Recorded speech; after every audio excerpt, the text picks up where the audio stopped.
Hi everyone, मेरे YouTube channel score point में आप लोग को स्वागत होगा। आज कुछ क्लास होगा वो आपको हम कुछ दिनों से बीपीएससी वाला क्लास नहीं दे रहे थे, आज से फिर से शुरू करेंगे। 68वीं बच्चों के लिए जो 68वीं की एग्ज़ाम देंगे तो बीपीएससी पीटी के लिए हमेशा हम आप लोग को इकोनॉमिक्स जो पढ़ाएंगे वो आसान तरीक़ों से पढ़ाएंगे, समझाते हुए चलेंगे। तो आज का जो टॉपिक होगा वो क्या होगा, राष्ट्रीय आय, नेशनल इनकम को देखेंगे कि आखिर नेशनल इनकम क्या होता है, जहाँ से क्वेश्चंस बहुत ही ज़्यादा हो सकते हैं, बहुत ही ज़्यादा पूछे भी जाते हैं, हर बार आने की संभावना भी होती है। तो नेशनल इनकम को आज समझते चलेंगे हम लोग। ऑफलाइन क्लास की तरह थोड़ा थोड़ा ही पढ़ेंगे लेकिन समझते जाएंगे। ऐसा नहीं कि मेरा वो नहीं रहता है थॉट कि मतलब एक ही दिन में पूरा ख़त्म कर दिया, हम थोड़ा थोड़ा लेकर चलेंगे लेकिन समझते जाएंगे। तो नेशनल इनकम को आज हम देखेंगे। तो आइए हम लोग देखते हैं। इससे पहले जो नए जुड़े हैं चैनल को सब्सक्राइब कर लीजिए ताकि आप लोग को सारा नोटिफिकेशन मिलता रहे और आप लोग क्लास ज्वाइन कर सकेंगे, ठीक है। तो बीपीएससी पीटी के लिए आज इकोनॉमिक्स को देखेंगे, जिसमें क्या पढ़ेंगे, राष्ट्रीय आय, नेशनल इनकम, जिसको पूरा फ्रेश रूप से हम समझाते चलेंगे।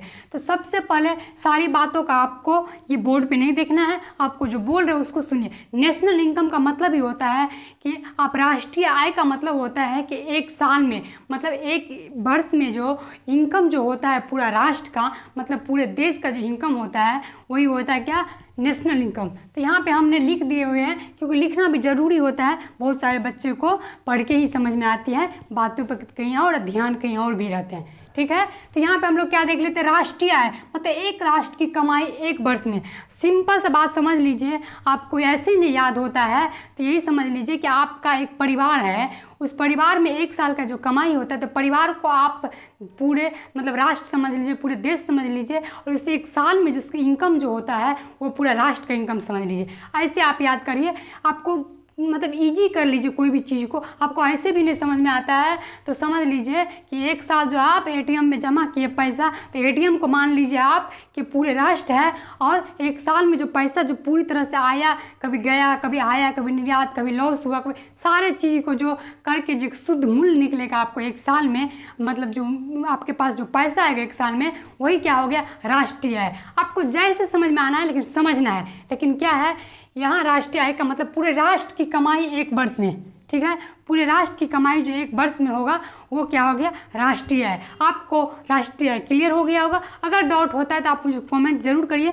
आपको हम थ्योरी के साथ हो सकता है तो क्वेश्चंस भी कराते चलेंगे, क्योंकि क्वेश्चन से क्या होता है, बच्चे हैं पूरी तरह से मतलब कह सकते क्लास में लगता है कि नहीं क्वेश्चन भी हमें बन रहा है, तो हम क्लास को पूरी मतलब ऐसा नहीं कि अरे बीपीएससी का तैयारी कर रहे हैं पूरा हार्ड हो जाएगा, ऐसा नहीं है। एकदम एंजॉय करते हुए पढ़ाई का अपना लगाव बना लेना है और पढ़ते चलना है, ठीक है। तो यहाँ पे हमने देख लिए। इसके बाद दूसरा फैक्ट जो है कि 1949 ईस्वी में राष्ट्रीय आय समिति का गठन किया गया था। यही होता है राष्ट्रीय आय समिति का जो गठन हुआ है। आपको यहाँ पे क्वेश्चंस पूछे जाएंगे कितनी ईस्वी में राष्ट्रीय आय गठन का समिति का गठन किया गया, तो आप लोग 1949 देंगे, ठीक है। आपको इसके देखिए बीपीएससी में जो इकोनॉमिक्स होता है जो होता है या इसके बाद जो करंट से ज़्यादा हो जाता है, तो जो करंट से आपको कराएंगे वो बाद में करा देंगे, जो इकोनॉमिक्स का करंट होगा वो बाद में कराएंगे, क्योंकि अभी मैं एकदम सीरियल से चलो आज से स्टार्ट कर देंगे आपको, और रेगुलर क्लास होगा बीपीएससी वाला पीटी के लिए। फिलहाल तो इकोनॉमिक्स खत्म करेंगे, इसके बाद ही कोई सब्जेक्ट हम चालू कर सकते हैं, ठीक है। तो हम लोग पढ़ते चलेंगे, समझते चलेंगे, और हम लोग अपने कहते हैं ना कि मतलब पूरी तरफ से मतलब टीचर से लगाव होना चाहिए। टीचर से लगाव करने का मतलब उसके पढ़ने, उसकी सारी ज्ञान को हम खींच लेंगे। तो आप सारे ज्ञान को लेने की कोशिश कीजिए, बाद बाकी को आप साइड कर दीजिए। वही बच्चे पढ़ते हैं, बाद बाकी जो पढ़ाई के ज्ञान को कम और अदर चीज़ों को ज़्यादा ध्यान देते हैं, उसका ध्यान हमेशा भटका ही रह जाता है। तो आप लोग को जो ज्ञान मिले, जो ही मिले, आप कहीं ऑफलाइन क्लास कर रहे हैं लेकिन ऑनलाइन क्लास में अगर आपको समझ में आ रही है तो ऑफलाइन क्लास करके आइए, ऑनलाइन क्लास करिए। यूट्यूब पे फ्री मिलता है सभी को, तो आप ऑनलाइन क्लास करिए, आपको पूरी तरह से डाउट क्लियर हो जाएगा। उससे भी नहीं क्लियर होगा दूसरा का देखेंगे, उससे भी नहीं क्लियर तीसरा का देखेंगे। अरे पढ़ना ही है तो फिर चौथा चीज़ को ध्यान ही क्यों देना है, पढ़ना है तो पढ़ना है, ख़त्म कहानी। आपको मैं बता दूं, पढ़ने का मतलब सबसे बड़ा ये होता है कि आदमी मतलब कहता है कि अरे हम यहाँ परेशान थे, पढ़ नहीं पाए, यहाँ परेशान थे। जिस दिन आपको ये लगेगा कि ये मेरा एक तरह से काम है, खाना क्या है, मेरा काम है, भूख लगता है, खाने पे ध्यान जाता है, वैसे पढ़ने का अपना आदत बना लीजिए। हमें पढ़ना है, जब भी वैसे लगेगा कि हमें बुक पढ़ना है तो बुक अपने आप हाथ में आ जाएगा।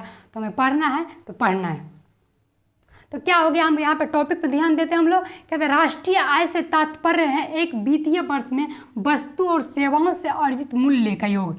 यहाँ पे मैं आपको बता दिए थे कि राष्ट्रीय आय से मतलब ही है कि एक वर्ष में जो वस्तु एवं सेवा का अर्जित शुद्ध मूल्य होगा।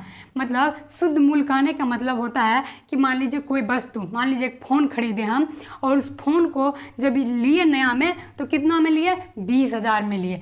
जैसे ही कहते हैं कि 4 महीना यूज करें, उस मोबाइल का दाम हो गया 5,000 रुपया, तो 15,000 रुपया तो लॉस हुआ हमारा। तो सारी चीज़ों को लॉस करके जोड़ के जो लाभ हुआ उसका सारे बात को करते हुए जो शुद्ध मूल्य निकलता है वो राष्ट्रीय आय का एक वर्ष में होता है। इससे विदेशी आय भी अर्जित शुद्ध शामिल है। कहने का अर्थ है कि इसमें जो देखिए जो इंडिया में आदमी है, इंडिया वाला आदमी जो मतलब इंडिया वाला आदमी जो है उसमें जो विदेशी आदमी का भी जो इनकम होगा, मतलब कहने का मतलब विदेश से आया हुआ आदमी जब इंडिया में काम करेंगे तो उसका जो मूल्य। तो यहाँ पे नेशनल इनकम के बारे में हमने समझ लिया। नेशनल इनकम का मतलब, तो यहाँ पे जो नेशनल इनकम क्या था, जीडीपी, जीएनपी और एनडीपी और एनएनपी, ये चारों चीज़ आते हुए हैं जिसमें जीडीपी से रिलेटेड, एनडीपी और आपका जीएनपी से मतलब होता है एनएनपी। जैसे हम आपको यहाँ पे समझाएंगे, पूरी बात को समझते जाएंगे, पूरी तरह से अच्छे से समझते जाएंगे। जो भी डाउट होगा आप मुझे कमेंट कर दीजिएगा, मैं आपको डाउट क्लियर करेंगे। जैसे जीएनपी मतलब ग्रॉस नेशनल प्रोडक्ट, हमको तो हम जब पढ़ने गए थे तो हम आपको बता दे रहे कि हमको ये भी नहीं बताया था कि जीएनपी का मतलब कि सिर्फ जीएनपी लिखा दिया था, ये भी नहीं बताया था कि ग्रॉस नेशनल प्रोडक्ट होता है। लेकिन क्या करें आप, क्या हमेशा नहीं होता है ऐसा, लेकिन हम उस चीज़ को रिसर्च किए, पढ़े, कहीं टीचरों का हेल्प मिला, तब जाके पूरी नॉलेज मिली। ठीक है, तो जीएनपी माइनस ह्रास होता है बराबर एनएनपी होता है। ठीक है, एनएनपी यहाँ पे कह सकते हैं हम नेशनल इनकम। जैसे जीएनपी और माइनस ह्रास, ह्रास कहने का अर्थ हुआ कि जब मान लीजिए एक फ़ोन लिया, हम 20,000 का फ़ोन लिए, जब खरीदे तो 20,000 का था, और जैसे उसको 4 महीना यूज कर लिए तो वो क्या हो गया, उसका मूल्य हो गया 5,000 रुपया। ऐसा होता है। ठीक है, तो हमारा 15,000 रुपया जो लॉस हुआ वो क्या हो गया, ह्रास हो गया। यहाँ ह्रास का मतलब कह सकते हैं घाटा, लॉस। हम एक एक पॉइंट को आपको मतलब कह सकते तोड़ देंगे। ऐसा नहीं कि पूरी तरह से बीपीएससी का तैयारी कर रहे तो पूरा हार्ड है, कुछ नहीं है। आपको एक एक पॉइंट को समझाएंगे, क्वेश्चंस बनना ही बनना है, निश्चित है। इसीलिए हम हमेशा कोशिश रहता है मेरा कि मतलब हर पॉइंट को बच्चे समझे, क्योंकि जो नए तैयारी करने आते हैं उसको बहुत दिक्कत होता है, क्योंकि सपना होता है, सपना किसी को मानता नहीं है। मान लीजिए किसी का सपना है कि हम आईएएस बने, तो चाहे नहीं भी समझता है ना तो क्लास ज्वाइन करता है, पढ़ता है, मेहनत करता है। तो उन बच्चों के लिए मैं हर छोटी छोटी बेसिक से बेसिक ज्ञान देना चाहती हूँ। पहले बेसिक तो समझे, ऊपर तो कहते हैं ना, पहले जब हम कह सकते चलना शुरू कर देते हैं तो दौड़ना शुरू कर ही देंगे। तो पहले बेसिक को समझना है। तो यहाँ पे क्या हो गया, जीएनपी माइनस ह्रास, मतलब ह्रास जो हुआ, जो घाटा हुआ, उसके बाद जो शुद्ध मूल्य निकला हमारा वो क्या होगा, नेशनल इनकम। सारी बातों को एक साल में जो घाटा, लॉस, बेनिफिट सब कुछ के तोड़ ताड़ के जो मेरा शुद्ध मूल्य निकला वो क्या होगा, नेशनल इनकम। ठीक है, यहाँ पे समझ गया हम। तो यहाँ पे हम समझ गए जीएनपी और एनएनपी को तोड़ लिया हम। इसके बाद हम लोग देखेंगे जीडीपी और एनडीपी को, इसको भी हम लोग समझते जाएंगे। तो देखिए जीडीपी का मतलब होता है, सिंपल से बात समझ लीजिए, जीडीपी का मतलब हम आपको बता रहे हैं, जीडीपी का मतलब ही होता है कि आपको इंडिया में जो आदमी है और प्लस जो विदेशी आदमी जो आए हैं इंडिया में और वो काम कर रहा है, कार्य से मतलब वस्तु सेवा मतलब कर रहा है जो, तो वो करने पे जो इनकम जो होता है पूरा वर्ष का, वो क्या हो गया, जीडीपी हो गया। सिंपल से बात समझना है, लेकिन फिर भी हमको किताबी भाषा में एक बार पढ़ लेना है। बाद बाकी आपको जैसे याद रखना है, सिंपल से बात समझ लीजिए, जैसे याद रखना है वैसे याद रखिए। किसी भी वित्तीय वर्ष में घरेलू सीमा में कार्यशील जनसंख्या द्वारा उत्पादित वस्तु सेवाओं का कुल अर्जित मूल्य। कहने का अर्थ हुआ कि एक वर्ष में, वित्तीय वर्ष का मतलब होता है कि एक पूरे वर्ष में, यहाँ तक कि हमें ये भी नहीं बताया गया था कि वित्तीय वर्ष क्या, तो मतलब कुछ मतलब क्लियर ही नहीं हुआ था मुझे फर्स्ट टाइम में। इसके बाद धीरे धीरे क्लियर हुआ, धीरे धीरे बातें को समझने लगे, इसके बाद रिसर्चिंग हुआ, बहुत कुछ होता है, इसके बाद आपको समझ में आएगी। ऐसे ज्ञान जो बोलिएगा कि एक ही बार में नहीं मिल रहा है। ठीक है, तो यहाँ पे क्या हुआ, वित्तीय वर्ष का मतलब होता है कि एक वर्ष में जो पूरा कलेक्ट को करेंगे। इसके बाद जो घरेलू सीमा में, मतलब इंडिया के ही सीमा में, ऐसा नहीं है कि इंडिया के सीमा से टप के हम उसको मतलब बातें करेंगे। इंडिया के सीमा में जो घरेलू सीमा का मतलब हुआ कि भारत की जो सीमा में कार्यशील जनसंख्या मतलब जो कार्य कर रहे हैं तो जो विदेशी आदमी भी जो आए हुए हैं इंडिया में, उसका भी जनसंख्या में काउंट होगा। ठीक है, तो जनसंख्या से द्वारा उत्पादित वस्तु मतलब प्रोडक्ट को जो उत्पादित करता है, वस्तु सेवा का कुल अर्जित मूल्य, सिंपल समझ लीजिए, वो वस्तु जो उत्पादित होता है उस प्रोडक्ट्स का जो विदेश उत्पादित वस्तु मतलब प्रोडक्शन सेवा का कुल अर्जित मूल्य, मतलब इंडिया का आदमी भी और विदेश का आदमी भी मिलकर जो अर्जित मूल्य किया, क्योंकि विदेश का आदमी भी इंडिया में है तो उसका इसी में जुटेगा। ठीक, तो ये हो गया अर्जित मूल्य, मतलब जो अर्जित किया है दोनों मूल्य, ये क्या हो गया, जीडीपी। आपको ये याद में रखना है कि अर्जित मूल्य क्या हो गया, जीडीपी हो गया। ठीक है, तो यहाँ पे समझने का क्या हम लोग का बात था कि जीडीपी और एनडीपी। तो देखिए एनडीपी बराबर क्या हो गया, यहाँ पे हम लिख दिए थे इंडिया प्लस विदेशी मतलब जीडीपी। मतलब इंडिया में जो विदेशी, जो इंडिया के सीमा में जो विदेशी आदमी भी आए हुए हैं, जो कार्य करता है, प्रोडक्ट्स उत्पादित करता है, उसका जो अर्जित मूल्य निकलता है, जो इनकम करता है, वो क्या हो गया, जीडीपी। तो यहाँ पे एनडीपी बराबर क्या होता है वो ध्यान में रखेंगे हम लोग, क्योंकि यहाँ पे हम लोग को निकालना है जीडीपी और एनडीपी। तो जीडीपी और माइनस ह्रास क्या हो गया, एनडीपी। मतलब जीडीपी जो निकाला उसमें भी ह्रास होगा। मान लीजिए यहाँ पे मतलब विदेश वाला आदमी आया, कंपनी आया, मतलब चाइना वाला कंपनी आया जो इंडिया में मतलब अथी किया, इंडिया में आपको ये पूरी तरह से मतलब फ़ोन निकाला, उसमें कुछ ह्रास होगा, कुछ लॉस होगा, सारी चीज़ को जो निकाल के निकलेंगे वो एनडीपी होगा। यही हो गया, उसका जो अर्जित मूल्य होगा वो एनडीपी हो जाएगा। आपको यहाँ तक क्लियर हो गया होगा। अगर इसको मान जीडीपी का मतलब ये आकार बताता है, जीडीपी क्या है, घरेलू सीमा का आकार बताता है मतलब, तो इसको ध्यान में रखना है। यही बात थी। इसके आगे भी जो पॉइंट्स है उसको, तो चलिए इससे आगे जो है उसको भी हम पॉइंट्स को देख लेंगे। ठीक है, समझते जाएंगे। जैसे हम ले जीडीपी देख लिए हैं, यहाँ पे देखेंगे जीएनपी। तो जीएनपी क्या होता है वो थोड़े से पॉइंट में समझेंगे। इसको बोलने के लिए बहुत सारे बोल सकते हैं, लेकिन फॉर्मूला और एक पॉइंट्स को हम सारी बात बोल देंगे आपको। उतना लिखने पे क्या हो जाता है, जैसे देखिए ये सब, जैसे बीपीएससी क्या हो गया, ये सभी सिर्फ इसका हो गया, तो उसका क्या हो जाता है ना, बहुत लंबा लंबा हो जाता है। तो उसी को हम आसान बनाने के लिए हमेशा अच्छे मतलब कर सकते हैं ना कि छोटी छोटी बात को छोटे छोटे पॉइंट्स में लिखना ही, मतलब जब बच्चे को इंटरेस्ट आएगा तभी तो आगे पढ़ने में मन लगेगा। तो इंटरेस्ट जानना पहली बात है, पहले उसकी इच्छा होनी चाहिए, नहीं जो हम पढ़ रहे हैं ना हमको हो रहा है, हम समझ रहे हैं, तब जाके आगे उसको होगा। तो यहाँ पे क्या हो गया कि जीएनपी से किसी भी देश का बाहरी अर्थव्यवस्था को पता चलता है। यहाँ पे सिंपल से बात है कि जीएनपी से मतलब ग्रॉस नेशनल प्रोडक्ट से देश का बाहरी अर्थव्यवस्था का पता चलता है। तो यहाँ पे हम बताएंगे कि जीएनपी बराबर होता है, देखिए यहाँ पे छूट गया है, जीडीपी प्लस विदेशी आय। अब जीडीपी मतलब इंडियन प्लस विदेशी आय। मान लीजिए इंडियन आदमी इंडिया से बाहर गया विदेश में कमाने के लिए, किसी को मतलब जॉब लग गया, कोई को विदेश में जॉब लग गया, तो वो इंडियन आदमी इंडिया से बाहर जाएगा विदेश कमाने के लिए, तो वो हो गया जीडीपी मतलब इंडिया में जो इनकम प्लस विदेशी आय। मतलब जो इंडिया से बाहर जो आदमी जाएगा तो वो पैसा तो इंडिया में ही भेजेगा, तो उसकी फैमिली है तो पैसा इंडिया में ही देगा, तो वो भी आय जो होगा वो क्या हो जाएगा, जीएनपी। देखिए पूरा क्लियर हो जाएगा। यही बात जीएनपी का मतलब यहाँ बंद करके है, कितनी भी भाषा में आपको बदल दे, सिंपल से बात कि इंडियन आदमी मतलब इंडिया में जो है इनकम प्लस इंडियन आदमी जो विदेश में गया वो इनकम जो हो, दोनों को जोड़ के निकलेंगे वो जीएनपी होगा। जैसे विदेश की आय में कहेंगे क्या है, जैसे अनुदान दिया, कोई सहायक किया, मतलब नागरिक आयात निर्यात, ये सब जुड़ के जो होता है विदेशी आय होता है, और प्लस जीडीपी जो निकल गया जीएनपी।